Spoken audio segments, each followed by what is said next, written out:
আমরা গরিব চাষি ধান কেটে দিচ্ছি। গরিব চাষি অর্থের অভাবে তার ধান কাটতে পারতেছে না।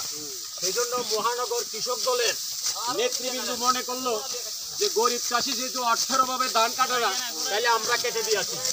আজকে আমরা দেখেন মহানগরের সকল নেতৃবৃন্দের নিয়ে ওই চাষির ধান কেটে দিয়ে দিয়েছে।